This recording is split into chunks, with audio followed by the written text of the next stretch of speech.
Tonight's shiur is always Lilu Nishmat Avi Mori, Dober Ber Benuvan Halevi, Imi Marati Rachel Badarav Michael. And tonight we will, as this week's parsha, be talking about parshat Vayaytzay. In parshat Vayaytzay, we are introduced to two characters, a number of characters, but two of whom will be rather well represented in this week's parsha and next week's parsha, and then virtually disappear from the scene. I'm talking, of course, about Rachel and Leah.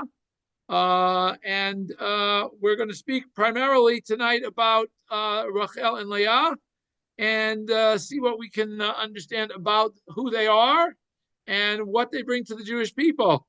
That's the goal for tonight. So I'm going to start very simply with actually something that does not come from Parshat Vayaytzay, from Megillat Ruth. The last chapter of Megillat Ruth tells us, of course, of how Ruth and Boaz get married, and at the wedding or at the ceremony where Boaz accepts that he is going to redeem the field and marry Ruth, it says the following: Vayomu kol asher bashar v'azikenim edim. All of the people at the gate, in other words, they were gathered at the gate, which is where all business was transacted, and the elders all said, Edim, we are witnesses to the fact that you have taken over this right of redeeming the field. Yitein Hashem et ha'isha haba el beitecha. May Hashem give this woman who is joining your household, or you're going to marry her, she should be like Rachel and Leah, asher banu shteim et Beit Yisrael. The two of them are together responsible for building the house of Israel. So we see the important role that Rachel and Leah play are recognized by the Jewish people centuries later, or however much time later the book of Ruth happened, somewhere during the period of the Shoftim. And Rashi very simply comments very interestingly, just to give us a perspective of the relationship between these two. Even though you would say, wait a minute, they're in Beit Lechem, they're in the tribe of Yehuda, they should have mentioned Leah first. They all come from Leah's family. Why did they mention Rachel and Leah?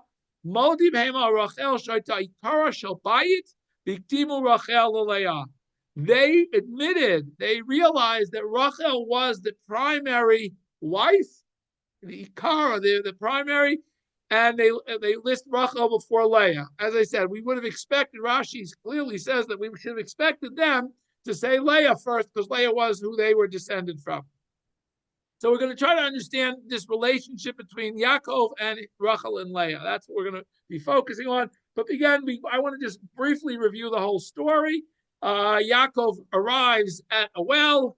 There are shepherds gathered around the well, waiting for all of the shepherds to gather so they can lift this huge rock boulder that's on the well in order to water their sheep. Now it appears if there's this huge rock, stone, whatever we want to call it, boulder over the well, obviously there's a water rationing going on.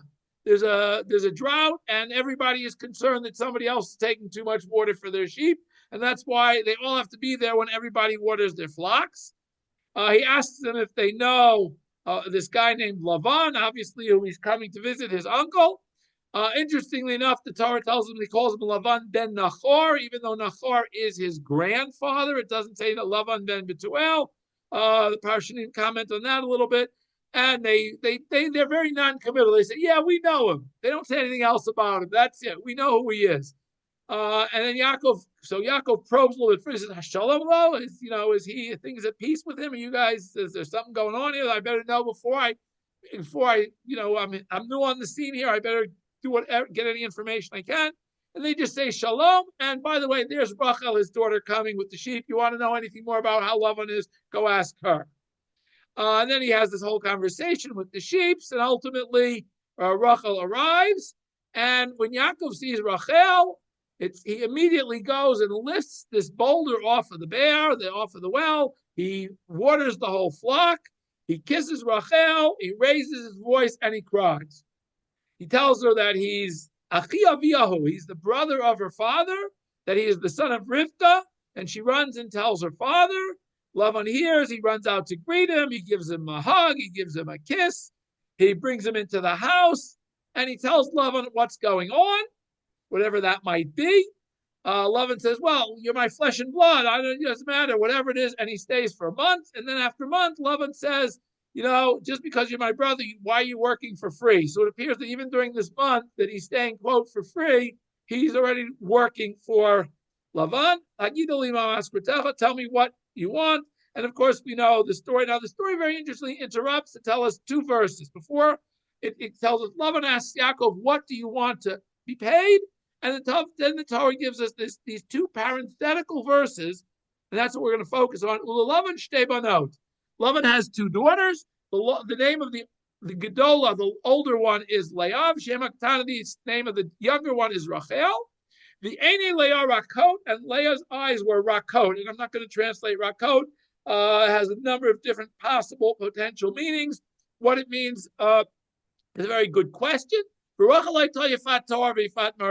was beautiful and, beautiful of appearance, beautiful of stature. Okay.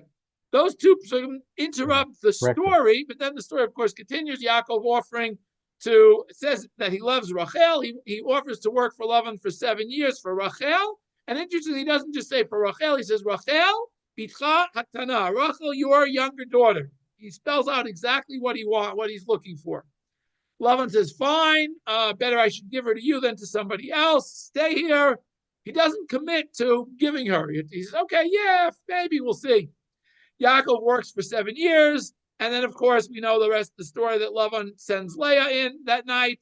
And morning comes and Yaakov discovers it's Leah, not Rachel. He says, what's going on here?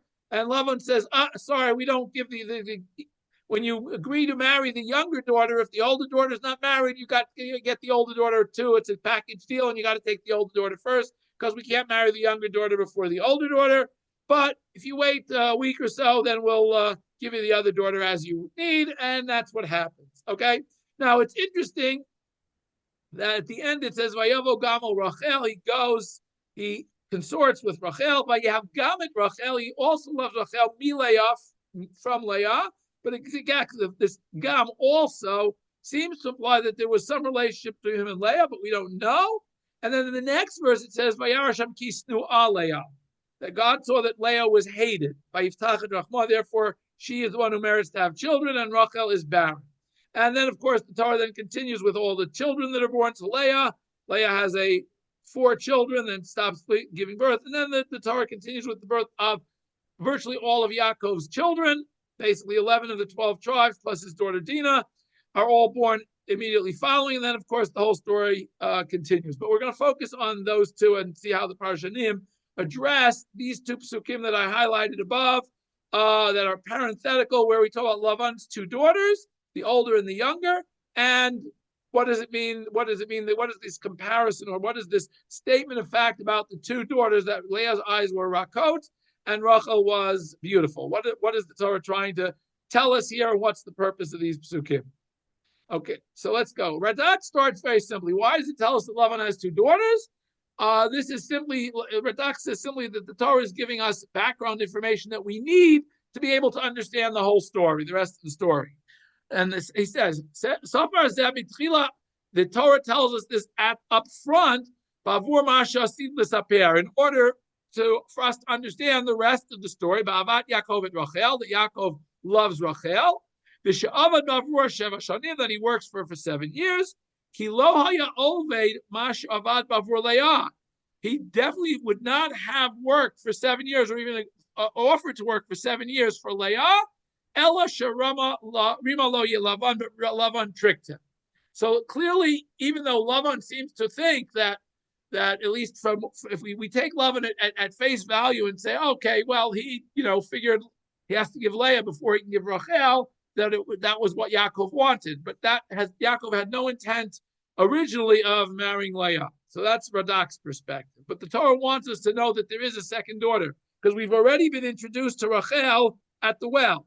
We already know that he has a daughter, Rachel, who was already introduced to us when she meets Yaakov at the well. So yet the Torah is telling us this information to know that she's not the only daughter. There's another daughter. Okay. Now, the Orach Chaim takes a slightly different perspective in terms of it introducing Lavan's two daughters. The pasuk is trying to tell us how unique karot umefur samot. It was they were known in their. It wasn't like these two had been hiding at home all day and nobody knew them. They were nikarot. They were recognizable, and they were mefur samot. They were well known. Shagedola hi Leah, Vaktana hi Rachel, and clearly it was also well known that the older one was Leah, and the younger one was Rachel. Shelo hayayachol lomar, so nobody could ever have said ki Hagedola hi hakrua Rachel. That if you said you wanted to marry Rachel, you were obviously talking about the younger one, because everybody knew not just that there were two daughters, but they knew that which was which. They were well known.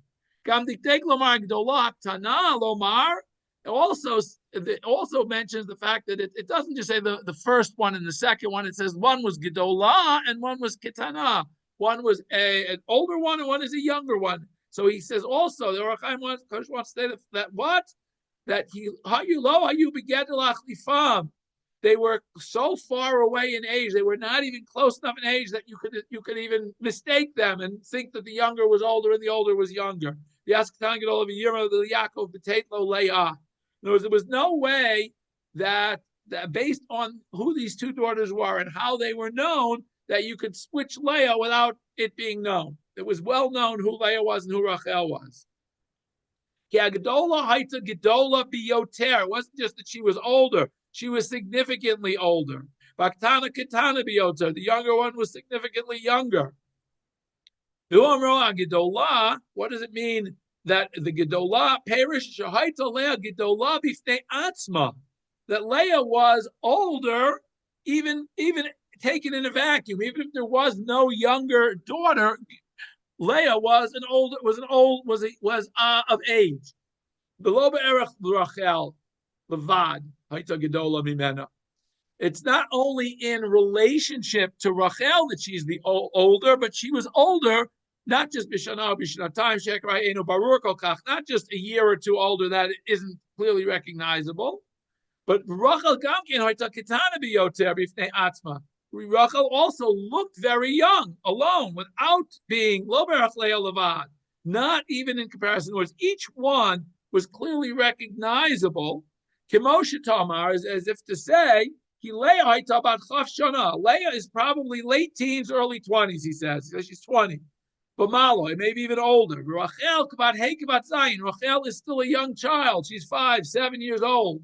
Very interesting shot that there's a significant difference in age between Leah and Rachel, and the Torah uses that by saying Gedolah and Ketana, by saying not just older and younger. It doesn't say that older and younger. It says one was old, one was large, big, and one was small.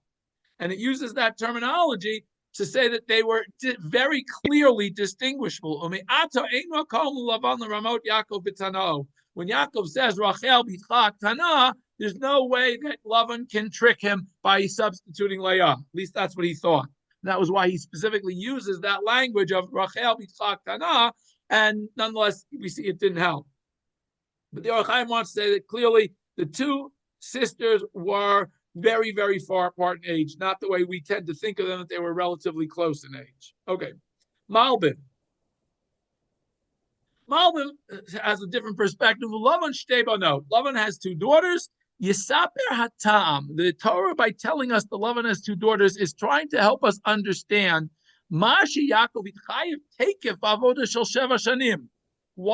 Yaakov immediately, right off, offer to work for 7 years? That seems to be a long time to work for a wife. Theoretically,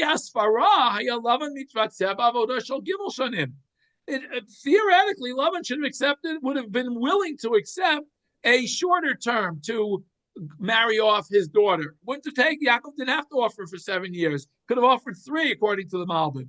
Because we already saw that Lavan says, better I should give her to you than to give her to somebody else. Married first cousin, wonderful. Why should she go outside the family? But the reason that Yaakov immediately volunteers 7 years, such a long term, is for 4 different reasons the Malbim gives. 1, Lavan has two daughters. V'yari Yaakov pen yiratzeh davka shikach shteihem v'lo ratza b'Leah.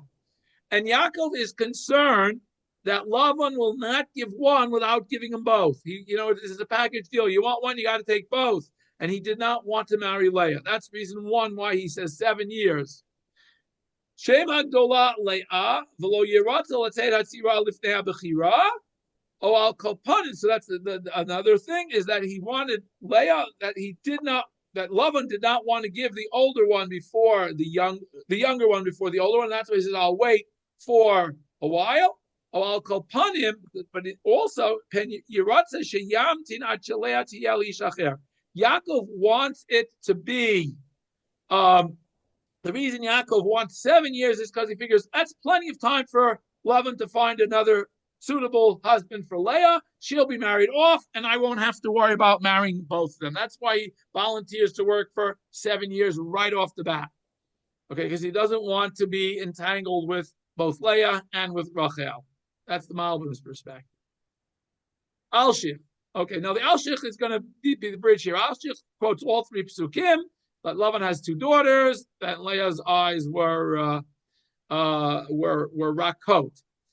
Hine omro. It seems to say ve'enei Leah nira miyutarpo. Why is the Torah telling us here? Okay, now we've explained some of the explanations above. Explained why it tells us about Lavan's two daughters, but why is it telling us about Leah's eyes here at this point in the story?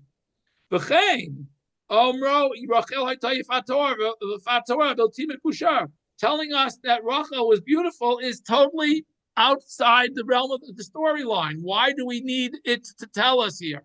What is the purpose of including this point of information in the story at all, much less here? Why do we need it? All it has to tell us is Yaakov falls in love with Rachel and wants to marry her. Why do we need this further additional information about the comparison of the two daughters? However, the Medrash in Breshit Rabbah says that what does it mean? Ki rako einam miliv kod. Her eyes were rach, whatever that means. As I said, there's two different interpretations. Rashi seems to say, and he's quoting this midrash, that her eyes were weak. They were worn out. Miliv kod, because she cried a lot. Why? Pentipol bigorol Esav. She was very, very disheartened that she was going to end up having to marry Esav. Ki amru, because she heard people saying, L'Rivka shnei banim, u'Lavan shnei banot. Rivka had 2 sons, and Lavan has 2 daughters. What will happen? Yimaharu ha'gadol li'gadol v'aktan ha'likatan. So if you have 2 daughters and 2 sons, and you want to match them up, the older one gets the older one, and the younger one gets the younger one. Makes logical sense. So Leah heard this, and she did not, and she found out what Asa was like, and really didn't want to have to be married to him. This is the intent of the Torah telling us that Lavan has 2 daughters. To tell us, parallel to Rivka, who has 2 sons, we have Lavan, who has 2 daughters. Perfect match. And since the older one was Leah and the younger one was Rachel, Al Kain, therefore v'einei Leah rakot v'elo einei Rachel. Leah is the one who was crying, not Rachel. Ki Leah yarah pen yomru hagdola ligadol v'hi hagidola. Leah was very, very worried that they were going to match her up with the older son, Esav, and since she was the older one. This the Torah is teaching us Kama malot tovot lenefesh tidrosh et Hashem Elokeinu titchanen al elav yitbarach. How great it is, how powerful it is for a soul to seek and beseech God and to pray to Him. Ki halo kol kochot gidolim tiviim. All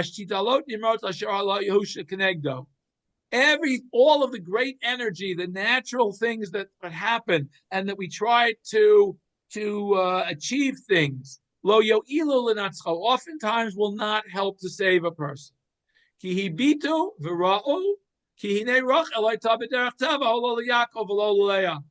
if we look at the natural course of events, what should have happened? Rachel should have married Yaakov, and Leah should have married Esav. That would have been the natural course of events. The Al, and because Einei Leah Rakot, Leah's eyes were weak. She Hashem. She davened very hard to Hashem, ubachotivka, with tears, heartfelt prayers. Al Kain, Gam Sherachel Hayalo Kochot Arbal Linatzva. Even though Rachel had 4 things in her favor to be the one who would marry Yaakov, all of that did not necessarily help. Once Leah cried out her heart to Hashem, and Hashem took her side. What are the 4 reasons he wants to give? Hateva shenirmaz kivar, the normal thing that we've already alluded to, that if there are 2 brothers and 2 sisters, and you're going to marry, pair them off, the older one gets the older one, and the younger one gets the younger one. That's number 1. Number 2, Ki Rachel, I tell you, Yifat Mareh. Rachel was the beautiful one, and if Yaakov is there and he's the one getting to pick, he's going to pick the one who he feels is more beautiful. Number 3, we see also Vayav Yaakov at Rachel. Yaakov loves Rachel. V'lo at Leah. He doesn't love Leah. Perhaps he loves Rachel because he met her first. We don't know. It doesn't say. We see already lots of reasons why we would have expected Yaakov to marry Rachel and not Leah. Yaakov. All of the effort that Yaakov put in to make sure that he would marry not Leah but Rachel. I'm going to work for you for 7 years for Rachel only. I don't want anybody else. And so that Lavan couldn't say, "Oh, you wanted to marry Rachel, my neighbor's daughter. What do you mean, my daughter Rachel?" So he says that. So to make sure that doesn't happen, he says, "I want your daughter." In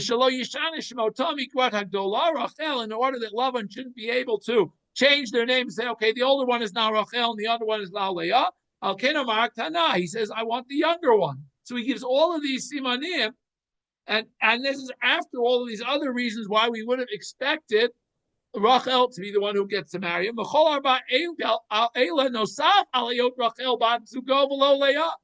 all of these are additional to the fact that Rachel was the one destined for him and not Leah. It's not enough that he also took Leah, but she even went first. This proves that when somebody honestly, a heartfelt praise to Hashem, that Hashem will hear his prayers and perhaps he will listen to them and answer them. The Tov Asher Yazranu Yitrach Mikol Mashkimekum V'chol Kochot Sh'Olam, and the best help that Hashem can give you is that's better than all of the natural powers. As we see that Leah is the one who gets married to Yaakov first, as we see as the story continues. So, she wants to tell us to understand that very, very clearly the story is set up by telling us about this features of Leah and Rachel to tell us that the story is going to take an unnatural twist, where the natural twist we would have expected Yaakov to marry Rachel. It's not the way it's going to turn out. And the Torah is giving us this hint by telling us about these physical features of Leah and Rachel up front, rather than waiting until after the fact to tell us, and alluding to the fact that Rachel is the one, Leah is the one who is crying out because she does not want to end up married to Esav. Okay, Bechor Shor says the following: V'enei Leah rakot. Leah's eyes were rakot. No tam. The Torah is telling us by comparing Leah and Rachel, it's giving us a reason. Lama shah Rachel shiaktana. Why does Yaakov want to marry Rachel, who is the younger one? The Omer, okay, if it said Bishvil Sherachel Yifat Toar, if it only said, in other words, if the verse left out the first part about Eni Leah Rakot, it said that Yaakov loves Rachel because she was Yifat Toar, Hayiti Savor, I would have thought Shalea Mechueret, that Leah was really just, not appropriate, not beautiful. She was really not good looking. Magid l'cha hakasuv. So the Torah tells us Shelo haya b'Leah shum dofi. Leah actually had no shortcomings. Ella balat soar balat yofi. She was just as beautiful as Rachel. Lo hayta nofelet me Rachel. She was equal to Rachel in beauty, except rak she'nei rakot. Her eyes were different. And here he translates eyes, rakot, as weak. What does that mean? Her eyes were weak. She could not see well when she was faced by the wind. When the wind was blowing at her, she could not see well. She had to presumably had to squint or something. It was tough. And this is why Rachel is the one who is the shepherdess and not Leah. So that the Eine Leah Rakot is not to tell us why Yaakov falls in love with her, Rachel, and doesn't want Leah. It's to tell us why Rachel is the one who's out watching the sheep and not Leah, because Leah could not take, whether it was the sun or the wind, she had trouble with her eyes. Or perhaps then he does the end. He says, but you know what? Maybe Lavan didn't want to send Leah, that the older one should get proper respect, so that in order to give her respect, so that people want to marry her, he didn't want to send her out with the sheep. And that's why he sent her out. But again, the Chorshor tells us very simply that that Leah has this one shortcoming, that she's the one who does not watch the sheep, and therefore Yaakov, since he met Rachel first, presumably wants Rachel first. That seems to be the direction the Chorshor is taking. Dadzikain. Now, Dadzikain gives us a very different perspective on Einei Leah Rakot. Einei Leah Rakot means Lashon Rach V'Tov. Now, if we think about those two words appear in, when Avram is welcoming his guests, it says, Vaikach ben bakar rach v'tov. Rach there means, we say soft, juicy, tov, and good. Kilomar, as if to say, Shahaita nirit yafeh, that Leah was beautiful. Why mitoch shayu einel yafot? That her eyes were beautiful, v'niret rakah, and they appeared soft. They were eyes that mesmerized. The Yolda of Yolda, and they were rakah, and they were soft and welcoming. Rachel was beautiful throughout. Rachel's eyes weren't as good as Leah's. They weren't as soft and welcoming as Leah's, because Rachel was the one who was crying. Why? Because she saw prophetically Rachel was afraid that she was ultimately going to have to marry Esav. Why? Because she was going to be barren. We look later on, it says that Rachel is the one who doesn't have any children until much later. The Yigarshena Yaakov, she was afraid Yaakov was going to divorce her, and Esav was going to marry her.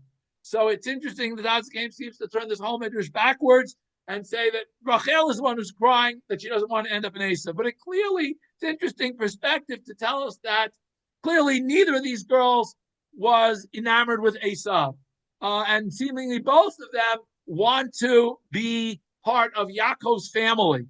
And to go back to the pasuk we quoted up in the beginning, it seems that HaKadosh Baruch Hu hears both of their tefillot, and that is why ultimately the two of them together share this privilege of being the founders, the founding pillars of Am Yisrael. Okay, Rav Shamshon Rafal Hirsch. But Makom Lomar, the Torah seems to say, instead of saying Leah Haytai Yafeh Pachot, instead of saying, the Torah could have just said Rachel was beautiful and Leah was less beautiful. But it doesn't say that. It says, Harezu Lashon Nikiyah. The Torah chooses a different perspective of using a positive language. To say what was the most beautiful thing about Leah. It wasn't that that's a negative characteristic of Hirsch says. It was a positive characteristic. And now you rakot va'adinot. They were soft and they were adin. They were gracious. They were gentle, welcoming. I like the word welcoming. Benigud l'Rachel, which is not like Rachel. See, Leah, you were immediately drawn to her eyes because they were her most beautiful feature. Whereas Rachel, she was totally beautiful, so you weren't drawn specifically to her eyes. So this was the positive in Leah, that you were drawn to her eyes. She had these soulful eyes, as opposed to Rachel, who's totally beautiful. So that's sort of Hirsch's perspective. Okay, Rav Avadia Bartanura, his commentary on Rashi, asks the following question. Now, He quotes Rashi. And this is why I didn't bring Rashi above, because this is what Rashi says. Why were Leah's eyes, Rashi translates it, weak? She was concerned she was going to end up having to marry Esav. Kasha. Raju wants to minale. Where does Rashi get this idea that when it says that there has to be some hidden meaning behind it? Why couldn't it just be a simple statement? Yeshlamar, he answers the following.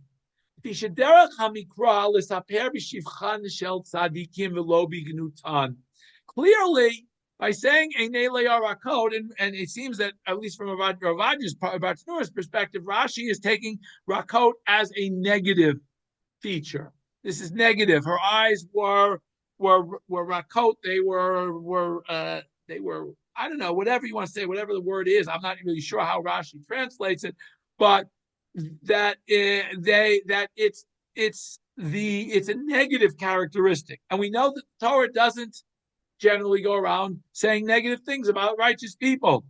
We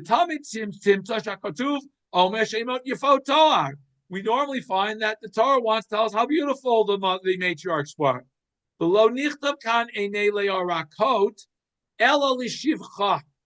The only reason it says Leah's eyes were rach was to tell us to praise her. That because she thought she might end up marrying Esav,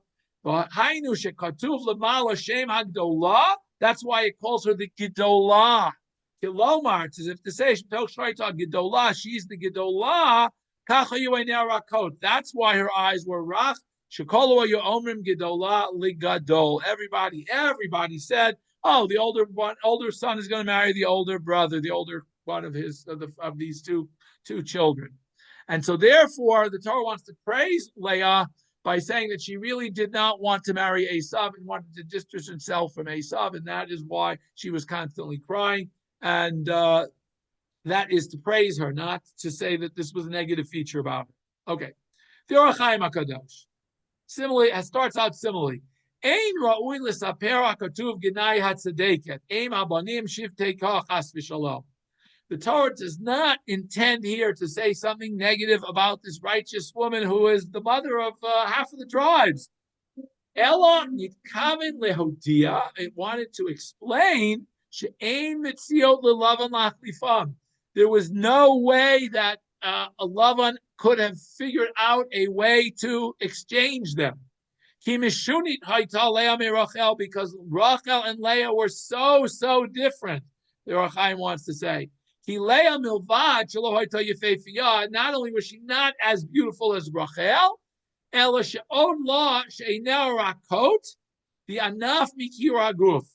that this is a part of her eyes were rach, and this is part of a negative attribute of the body. Rachel not only this was the only thing about Leah that was not good, but Rachel, not only did she not have anything negative, she was exceedingly beautiful. So in other words, there's a very significant physical difference between the two. So now Lavan's ability to sneak in Leah and say she's Rachel is cut off, and he can no longer trick Yaakov, which is why later on he has to come up with this excuse of, oh, well, we don't marry off the older one before the younger one. Yifat Toar Yifat Mareh. What does that mean? Perish. There were two different categories of beauty. Ha'echad b'chol prat uprat. Moshe Tomer ha'inayim ha'af ha'reket ha'tzavar. In other words, there's one is to say each part, each individual part is beautiful. That's the one. Because if we look at Shir Shirim, Shlomo Melech writes how beautiful each individual part of his beloved. He says, oh, you've got beautiful shoulders, you've got a beautiful neck, beautiful eyes, beautiful everything. That's one. One is looking at each individual part. The completeness of your face, your body, everything. That's why it uses two expressions of beauty with Rachel. Each individual part was beautiful. The gam, and also when you put the whole package together, it wasn't just that every individual piece was beautiful on its own in a vacuum, but when you put the whole package together, it was also beautiful. So that's why it uses two different terms. This is the Odiratza also wants to say. We also want to say that Yifat Torah Kamishma'a. What is it? Yifat Torah, she was beautiful to appearance. Yifat Mar'eh, beautifully of appearance. Shehaya Lachain Sheyit Aveh La Kol Ro'eh. That she had, not only did she have beauty, but she had grace. That everybody looked at her, wanted her to be part of their lives. That everybody desired her. Anybody who looked at her, she was that beautiful. Okay. Now we get to the relationship between the two of them, which I think was one of this. This is to me the most telling Rashi of the whole story. That's why I bring it down here. Torah tells us Vayiba Boker, the morning after the first wedding, Vinehi Leah. It says that she was Leah. That suddenly Yaakov discovers that it's Leah. Avol Balayla Lo Haita Leah. At nighttime, she did not appear to be Leah. Why is that? Lefisha Ra Masar Yaakov LaRachel Simonim. Yaakov gave certain passwords to Rachel so that he'd be able to identify her. Why? Because he knew that Lavan was going to try to trick him. How did he know that? I guess he knew Lavan's character. Somehow he figured it out that Lavan was somehow going to try to sneak in a ringer for Rachel on the night of the wedding. How did he figure that out? He just knew Lavan's character. People always act within their character, almost always anyway. Okay, but however, so if that's the case, and the whole reason was to make sure that it was Rachel, why didn't Yaakov understand that it was Leah? And this is the key to the whole story. When Rachel saw that they were preparing Leah with the veil, with the wedding gown, with the whole 9 yards, Amra Achshavti Kalei Achoti. What's going to happen? Yaakov's going to give her the password. She's not going to know what the password is. She's going to be embarrassed. And what's going to happen? That's not appropriate that my sister should be embarrassed in front of the whole city. Here's this wedding night, and she's going to get embarrassed. Amda umasrala otan simanim. Rachel voluntarily gives up her husband by transferring these simanim to Leah, just so her sister should not be embarrassed. To me, this is the most telling part of the whole story. Yes, it seems that the sisters were, whether they were different in age, whether they were different in temperament, they were different in appearance, they clearly cared enough about each other. And that is why later on we find all these midrashim about how Rachel is able to daven to Hashem to save Am Yisrael, because she was willing basically to forfeit everything, her husband, her whole life with him, just so that her sisters should not be embarrassed. That's a rather powerful Rashi, a powerful midrash, a powerful statement of how we are supposed to care for other people. That we don't want them, even, this is not she's going to get killed or she's going to, she's just so that she should not be embarrassed in front of the whole town. Very, very powerful statement. So anyway, I always had to bring that midrash down when we talk about Rachel and Leah, because I think it really tells us the way they felt about each other. Okay, Ramban. Before we get to Ramban, I just wanted to let's do Ramban and we'll continue later. Okay, but Ramban later on, after they get married, after he marries both of them, it says Vayahav Gam et Rachel Mileah. He loves Gam. Now Gam always means also. He also loves Rachel. Why does that tell us he loves Rachel? He already told us he loves Rachel. He's Kira Katub. The Torah tells us Shegam Ohav Rachel Yoter Mileah. Yes, even though he married Leah first, he still loves Rachel more. Hatam, and the reason the Torah has to tell us this. Why wouldn't we have thought that? Why does the Torah have to tell us this? The natural inclination of a person is to love the first wife you had, your first girlfriend, your first wife, even more so. But your first wife is the one you love more. As we find, the Torah tells us that a woman falls in love with her first husband, a husband falls in love with his first wife. However, Yaakov ohav Rachel milayach shelo kederach haaretz v'zetam gam. Raman says the reason it says also is because we might have thought, even though it already told us before that Yaakov loves Rachel, even after he had married Leah first and Rachel second, he still loved Rachel more than Leah. So the Torah wants to reiterate that. That's why it has to add this again. Now, then the Torah says before they give birth, Kisnu'a Leah. Why was Leah hated? And what does that mean that Leah was hated? Hine Leah ramta be'achota gam b'Yaakov. Leah tricked her sister and Yaakov. Ki im nemar she nahaga kavod bi'avia. Even if we say that she honored her father, she'ach as bahu forced v'chnis I love altamber. She didn't want to embarrass her father by not going in. She should have hinted somehow to Yaakov that she was Leah. Even though she was masquerading as Rachel the whole night. That's why he didn't recognize her until the morning. Obviously, it wasn't a well-lit wedding. But that was the norm. The norm was, she comes to the veil, it's quiet, it's light time, and they don't have all these lights. L'chein son of Yaakov. Therefore, perhaps Yaakov didn't have the best relationship. However, the Elokim Hashem, who knows all our thoughts, knew that Leah did not want to be get married with Esav. She wanted to be married to a righteous person. That's why she did it, and Hashem had mercy on her.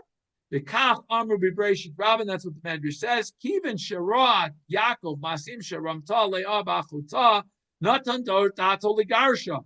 Originally, as soon as Yaakov married Rachel, he wanted to divorce Leah because she had tricked her sister and she had masqueraded his sister and she tricked him. The Kiven shepak HaKadosh Baruch Hu b'banim. However, once Hashem gave her children, Amar Yaakov was forced to say, how can I divorce the mother of these beautiful children? And that's why Yaakov didn't divorce her. And that's why he said, if it's that time, and this is why the Torah tells us by Yar Elokim that Hashem saw that Leah was hated. He had mercy on her that Yaakov should not leave her. The Yesh Omer. However, Ramban, even though Ramban now quotes Radak, who says the following.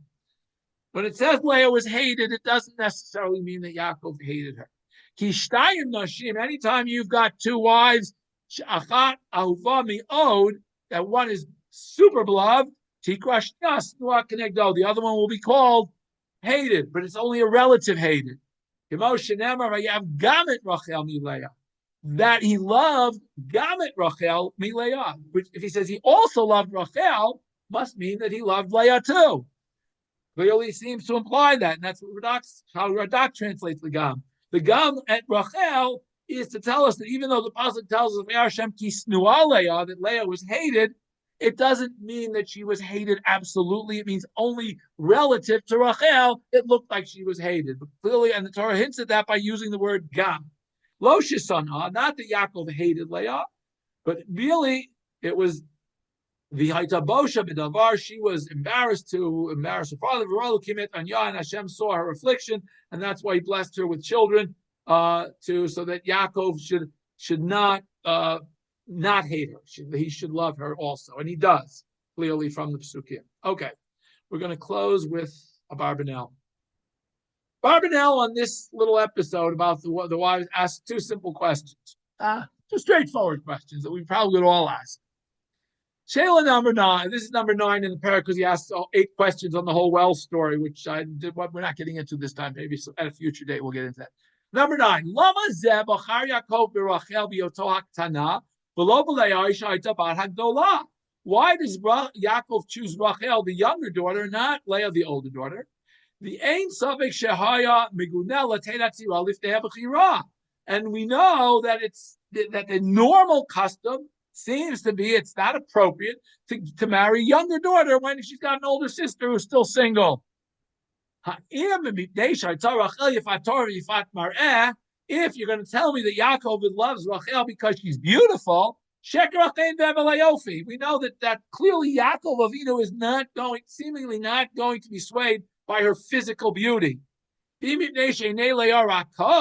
it's because Leah's eyes are rakot and he wants to take rakot as being negative, Adam yira lo einayim, even though a person looks at the person at a physical appearance, Hashem yira lo levav. Hashem looks toward the heart of a person. Hashem wants to know who you really are. You're not going to just marry somebody because they are beautiful and they're a not nice person. Clearly, Yaakov isn't looking at physical beauty. That doesn't make any sense according to Rabbi Abinel. So what is the reason he wants brother? That's number one question. Number two question. When Lavan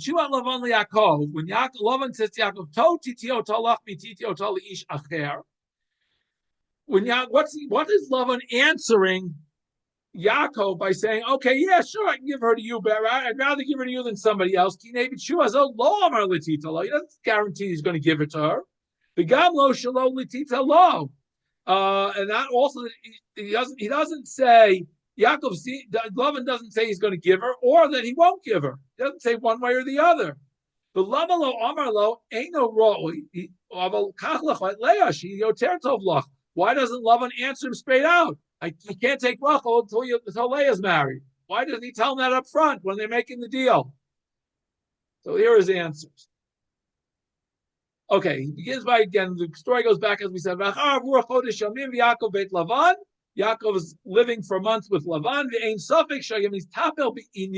So no, and it's no doubt that he was already working as a shepherd for Lavan even during that first month he was staying there.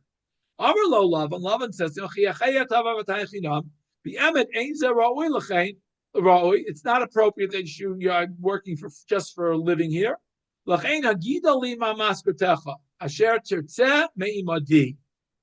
Tell me what you would like me to pay you. Not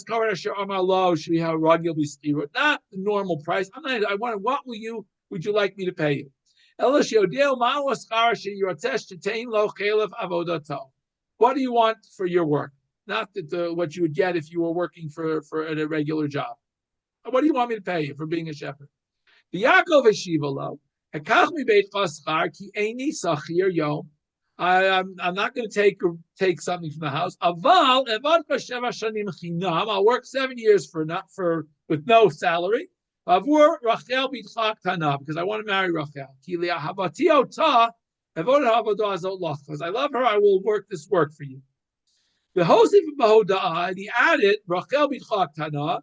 Today shelo yiten lo et Leah k'mo shasa. In order, the whole purpose of saying Rachel b'tchak tana was so he wouldn't end up with Leah. Why does Yaakov choose Rachel as his wife? Has not only because of her beauty. She was the younger one of the daughters.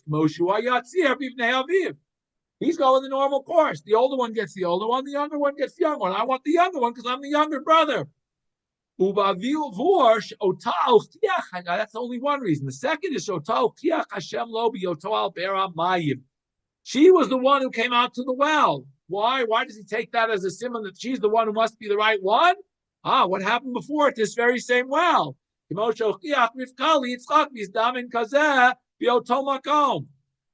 the story of how his parents, how Rivka was chosen as his mother. He obviously said, well, I'm at the same well. Girl comes out. She must be the girl for me. Just like Eliezer found the girl for not Eliezer, the Evid, I swear again. Avram's Evid says, this is the one for Yitzchak. The Lachain Charlotte Rivka. That's why he asked Rivka. And one other reason. One more reason. Sheinei Leah Rakot. Leah didn't have perfect eyes. The Chashash, he was concerned, Shetiyano Einau Ki Yitzchak Aviv. Her eyes she's going to become blind like Yitzchak, his father.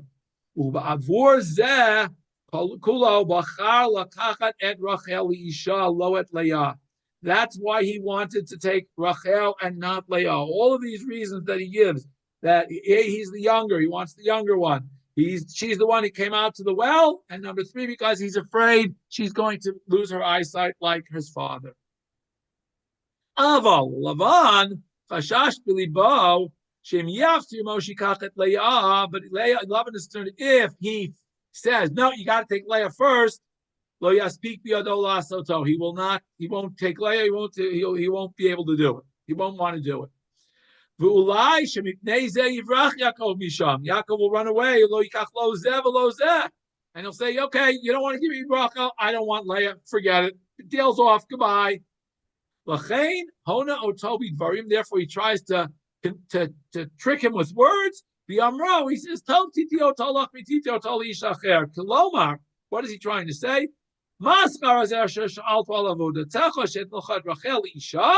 This reward that you want for your work that you want me to give you, Rachel, she'll eventually get married without working for me for 7 years. Who is going to show up? Who will be better than you for me to give to her? And I will choose not to give her to you. I don't know. Who knows? In Cain, it's not an acceptable. He said, I don't want you to work for that. You want to work for free? Fine. I'll give you your regular salary. But he didn't want to say that openly. She told lo at Rachel that he was going to give him Rachel. And he didn't want to, and he hid from him. He didn't want to openly say to Yaakov that I'm going to give you Rachel because he's already thinking, if Leah's not married, I'll give him Leah and Rachel. And this way we'll give him what he wants, and Yaakov will give him what he wants, and that's the answer that he gives. So in other words, the whole conversation between them, that they don't come to a firm deal, is again part of Lavan trying to trick his way into giving him both of them without openly telling him that he's going to give him both of them. Okay. I wanted to close with one final thought that has nothing to do with Rachel and Leah. I just want to close the thoughts of Rachel and Leah by just telling you that these two appear primarily, if you look at their appearance in Tanakh, most of the references to Rachel and Leah are either in this week's parsha or next week's parsha, and yet they appear, as we saw in Megillat Ruth. And there's one other place that we're all familiar with that Rachel appears in the Navi of Yirmiyahu, where she comes out as the Bnei Yisrael are going into exile. But other than that, they really do not appear in Scripture, and yet they are such integral parts of these two parshiot, of the birth of the Shvatim, of the raising of the Shvatim. They are really the ones who are our role models in terms of coexisting in a family, which probably was not easy if you look at the family dynamics as we go through the parashot. It seems that they were always trying to work together, even though if you look at, there are times where they have differences of opinion. They're working together to further their family. It's a joint family, and it works together only because the two prime principles of the on the side of raising the children are working together rather than at cross purposes. And that seems to be the way that they set the pace and establish the role. They are the primary role models for Am Yisrael going forward in terms of how to build a family. Okay, we go to Ramban. Just I wanted to close with this midrash. Really, as I said, has nothing to do with Rachel and Leah, but it's interesting midrash on the whole well story. It tells us that Yaakov gets to the well and he meets three shepherds there.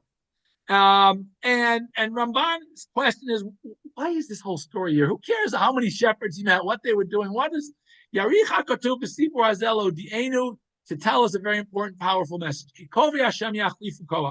Those that trust in Hashem will always have lots of strength. The Yirato Titain Oz, and those that fear him will always be given power. The classic example gives us Yaakov. He's just arrived from a long journey. He's exhausted. He gets to the well. What's the first thing you think he needs? You think he would need a good drink, a good meal, right? But what does he do? This huge boulder that needed all the shepherds together to lift it up and move it, he's able to just pick up on his own. That's what the Torah tells us, this whole story, just to tell us how Hashem renewed Yaakov's strength and gave him the strength to perform this feat. And then he says, by the way,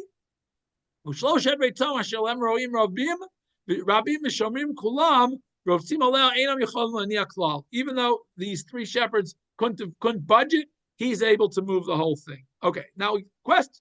He says, why three? Why does the Torah specifically focus on the fact that there were three there? Not, I mean, obviously that the reality was there were three, but why did Yaakov arrive when there were three there? Well, the Medrash is the following. This whole scene at the well is a hint for Yaakov's descendants. He comes in through this well, and it turns out that exact time he arrives there are exactly three of them. He arrives at a time when there's a stone on the well, and a boulder on the well, and all of the shepherds are watching. What is this all alluding to? Ramban says, and the Medrash says, that Yaakov is going to be successful.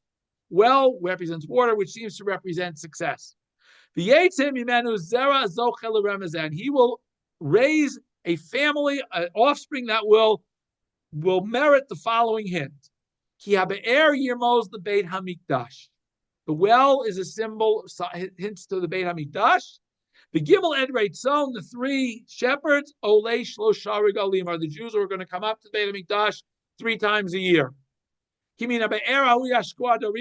fact that is the well is what they draw water from. From the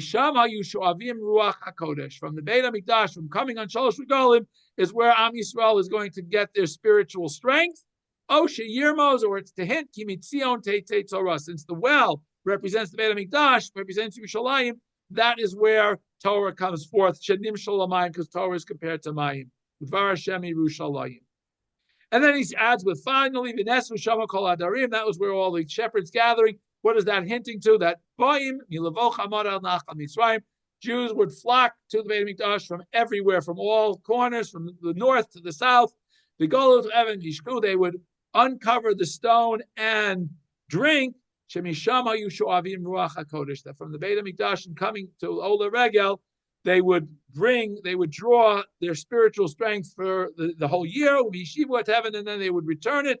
Munach LeRegel Haba, they would leave it so that it would be able to renew them again at the next Chag. Thought there was an interesting midrash of the whole hint and the allusion that Rambam brings to this well in 3, because again, it seems a very long story. If we look at Eliezer, he gets to the well and the whole story focuses on Eliezer, not the surroundings at the well.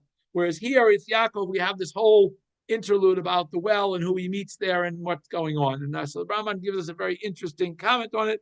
And I hope and pray that we should learn the lessons that Hashem should bless us all, that we should be able to overcome our enemies internally and externally, and we should be merits to be able to rebuild the Beit HaMikdash and go up and fulfill the Shalosh Regalim and be able to draw that ruach, that spirit from the Beit HaMikdash b'meher v'yameinu. Thank you all. I open up for questions, comments, or feedback at this time. Any questions or comments? Okay, if not, I wish everybody a rest of the Shavua Tov. I just want to remind everybody before you go off that next week's shiur is going to be on Tuesday night, not Wednesday night, because I have a Simcha Wednesday night I have to be at. So next week's shiur I will send out the notice, but it will be a different evening of the week. So Laila Tov to all. Have a rest of the week, good rest of the week, and a Shabbat Shalom. And we will see you all next week, Bezrat Hashem.